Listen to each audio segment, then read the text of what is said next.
We got a little blast from the 80s here, a little Bradley GT. Working on this for a guy, going through some brake issues, putting the main brake line in right now, and gonna clean and adjust the front brakes. Looks like it's got new brake hoses up here, and the brakes look to be in pretty good shape. New wheel cylinders. It's got a brand new master cylinder under here. Somebody's put that bad boy on there. We're gonna need to replace all this rubber fuel line with brake hose, because rubber hose is not impervious to the brake fluid, so it will eat that line up and plug the master cylinder. So we're gonna change that out, get rid of all those hose clamps, and put some German hose on there. It's got two new brake hoses up here. Everything looks really nice in the front. Could use two new front shocks. Those are original 1960s version, probably 68, 70. The ball joints look good. Front beam's in pretty good shape. No rust. Steering rag joints in nice shape. The box is decent. Got a little adjustment left on it in there, so that's nice. Got a high beam out, and that's going to be a bulb. So I have to get one of those. And had some running light issues. That was minor electrical problems. Figured that out. I was lucky enough that he had a full schematic there of all the electric and all the repair history on this car, so that's pretty rare to find one this clean. Rear brakes. The rear brakes aren't that old. The shoes are fairly new. The cylinders are new, but you can see here from sitting, we got fluid behind the pistons there, so we're going to replace the wheel cylinders and put some new shoes on there because they've been getting brake fluid all over them, and clean that up with some water. That works really good for brake fluid, and letting that dry a little bit. We'll roll those adjusters out, grease those up, and put those back in. Get our emergency brake arm swapped over to the new shoe. Put our new wheel cylinders on back here, and that'll be the rear brakes. These shocks look like they've been replaced at one time. Both axles look very good. No boots are leaking or anything. No tears in the boots. The tranny does have some leaks. It could be resealed. It's just seeping though. We got both valve covers, just pouring oil out of those. So I popped the valve cover off the other side, and it has a rubber gasket, which are no good for a Volkswagen. So we're going to take those out, glue some cork ones to the covers, and that should give us much better results. Got a little bit of exhaust leak right here on the heater box. It needs a heater box and replacement pipe. So the pipe is deteriorated to the point where the clamp won't get tight on it. That can be repaired. And moving around to the back of the car here. A poor running condition, and obviously at first glance you can see that somebody's bolted all the obvious stuff on. You know, it's got a cap, it's got a rotor, probably got new spark plugs in there. Somebody rebuilt that carburetor, and I suspect that might be an issue. It's running really rich, so we're gonna have to pull the carburetor off, which is really tight in there, but hopefully we can snake that out of there and check our float. I'm suspecting that the float might be saturated with fuel or have a leak in it, is what it sounds like. So we'll have to check that out. And I did find an issue with the distributor. There's the rotor button that it had on it, and it's all wobbly, so that's what it's doing going down the road there. So we're either gonna have to get a different rotor or replace that distributor with an 09.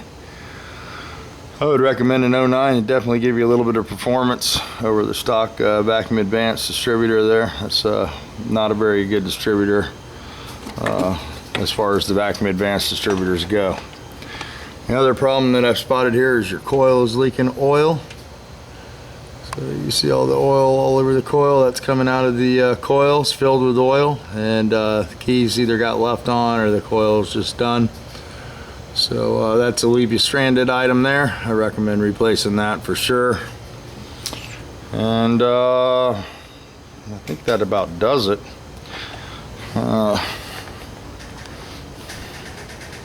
Same thing over here. Brakes are fairly new, but both sides are leaking from probably age. This car was probably built and put in storage more than likely. Didn't get driven a lot, and the new owner is just having to take care of all the stuff that goes bad with time, not necessarily mileage. So he brought his own parts, so we got his stuff to put on there. Got some plugs. Both rear drums were loose, so the drums are getting on the thin side. I don't usually try to sell drums because most people just swap over to the disc brake conversion, but we'll clean these up, slime them, and they should be more than adequate for this car. Doesn't take a lot of brake horsepower to stop this. But that's where we're at on this. If you've never seen a Bricklin before, that's or a Bradley, sorry, not a Bricklin, excuse me. Bricklin's a Canadian build with a 351 Windsor, a little bit different. But anyway, there you go. That's what we're doing. And yep, everything went good yesterday, so I'm feeling a little better. And so I come out here and mess with this. Got the steering dampener, which is leaking a little bit. That's not an issue unless it's shimmying. So yeah, that's where we're at. Got 2 new brake hoses up front here, and everything looks fresh in there. Got the wrong cap over here. Have a driver's side grease cap. That's why it's got a hole in there for the speedo cable, and it's probably letting a little bit of grease out of that without the cable in it, so we'll have to seal that hole up. But that's about it. That's all I got to report on this one. Pretty much went over it, checked it out, and that's what I found. So right now that's what we're working on. I got to call and get a few prices on some pieces and parts for the engine, and we'll go from there. So see what we're going to do with that distributor. I'm going to replace some of this fuel line too. The rubber fuel line is getting very soft from the alcohol in the fuel. It's getting compromised. So I'll put some German hose on there from there to there, and perhaps maybe a filter. It looks like it has a lot of sediment in it. You can see the sediment there on the bottom of the filter building all around the paper element.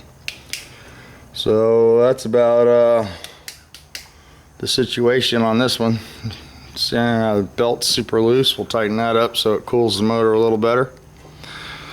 This is a 1500 single port.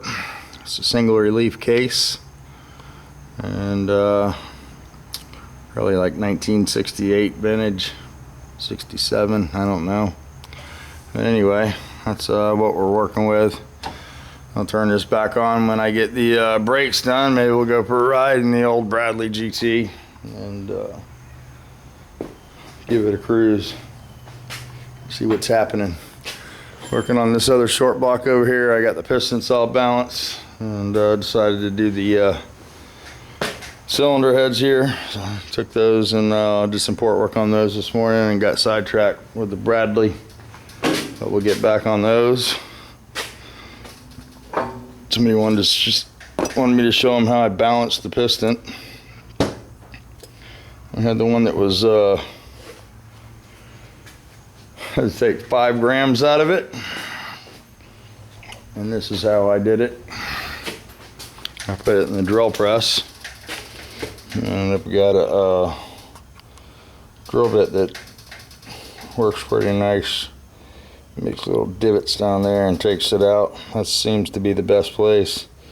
I got one little spot on the pen bore there, but I don't like to take too much material off of those because there's not a lot on these pistons to begin with. So that's how we did that. I got to get those assembled, cleaned up, and washed, and we can finish building this short block here. So got the short block out of the bus there, and I got those heads cleaned up, and I got to put the cylinders back on, and yeah, that's just ready for reassemble. I got all the sheet metal cleaned out there, just haven't got through that today. So that's that's where that's at. I really haven't heard from Noel's brother on this. If I don't hear from him or if he doesn't want it, I'll probably put the single port back in the bus for now, because it does run really well, and it's a dependable road motor. So we've gotten a good look at it, ran it sort of hard, and everything looks really happy in there. So I'm sort of happy with the way everything's worn in and working. So other than the compression was a little high, and you're going to adjust that with 90 thousandths barrel shims, bring that down a little bit, and hopefully that takes a little bit of heat out of it. I would have liked to full float this. The next motor will definitely have an oil cooler on it, external, for a little more oil volume and cooling. Somebody asked about this oil cooler on here. This is a Super Beetle cooler, and with the doghouse fan housing, they say you get about 30% more oil cooling with the late model cooler, and then it offsets it to the back of the fan housing where it's not blowing the hot air from the cooler over number 3. So it gives the motor a little more chance to cool the oil and not run as hot. And number 3 was one of the better looking cylinders on this. The side that had the head come loose was the 1 and 2 side over there. And in full disclosure, I built this motor when I really didn't feel too good at my other house, and it sat around for 2 or 3 years. And when I finally started the bus up, I detected a little bit of a head leak, and I torqued the heads in the bus. But Musty One did a video on this, and I don't know if you can picture this or not, but these are your top studs up here, and you have 4 of them on the top and 4 of them on the bottom. These 4 studs here are located under the rocker arms, probably in the rocker area where the rocker arm would bolt to the head, probably right in line with the rocker stands. And these 4 studs up here are buried under the sheet metal, and without the motor being pulled from the car and the intake manifold being pulled off and all the sheet metal being removed, there's no way to torque the top studs. So I did torque the bottom studs, tighten them up, but what that does is it pulls the head on at an angle. It's tight at the bottom and it leaks at the top, and that's exactly what we had. All our leaks were on the top of the cylinders, and I had one little tiny one on number 4, and 2 and one side leaked pretty good from the motor getting hot. And the case is nice and flat still. Remachined the heads and the barrel tops, so we should be good to go this time. And it could have all been my fault from not properly torquing the cylinder head to the motor.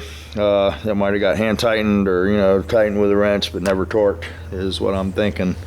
So it doesn't look like we did any damage. Everything we hurt we fixed, and we'll get this back together, and I'm sure we'll have much better luck next time. So there's I got a lot of these out there, a lot of guys that are running up and down the interstate with them, and they don't seem to have any trouble. I've got one customer that swears he drives his 70, 75, but I don't know. I don't service it. I readjust the valves on the recheck, and he does all his own maintenance, so I have to take his word for it.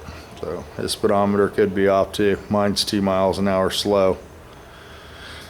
So yeah, let me shut this off. I'm gonna pull a few more items off this, get that carburetor off of there, and start getting rid of some of this, the hose clamps and the rubber hose, and I gotta get the brake fluid hoses changed in the front, and reassemble some stuff, and we'll go from there. I got some parts coming, some electrical stuff, and once I get that stuff, I can check all my electrical stuff, my running lights, and one high beam that's not working. I think the high beam's going to be a bulb. I thought it might be a fuse, but I don't think so. So yeah, pretty cool looking car. Definitely got the 80s vibe going for sure. Anyway, I noticed that there was a couple guys that put videos up from the race from South Carolina. And I hope you don't mind, I put a couple of those in my favorites so other people can check them out, because I didn't get a lot of race action. And it'd be really nice to meet you guys if you're going to some of these races, make a video and let everybody know, and maybe we can get together and have a little barbecue or something. We usually have the tent in the pits, if you want to stop by. Usually got to look for the R&S Performance tent. It's usually set up on the pit side over there. And you know, we usually got stuff to drink and the air condition on. You want to get out of the heat for a minute. But yeah, so I saw that a couple guys put some videos up. That was pretty cool. Looked like they were mostly on the pit side of the, or the spectator side of the track. But next time, let's make a point to get together and meet each other. We're gonna go all the way to South Carolina. So I think it might have been a couple of guys from the Gainesville club that put videos up, but I'm not sure. So just wanted to mention that. So there she is outside getting wet. This guy didn't want his car to get wet, so I had to bring it inside, which isn't really a problem. But that's where we're at. I'm rambling on, so this is the part of the video where I say I'll talk to you guys later. Thanks for all your well wishes. Everything went really good yesterday. I'm feeling 100% better, and I probably ate more food yesterday than I've eaten in 2 months. So besides my stomach being all stretched out of shape right now, I'm feeling really good. Thanks for all the prayers and stuff. They seem to work for me. So yeah, thanks again, and we'll get back out here and get you some more videos.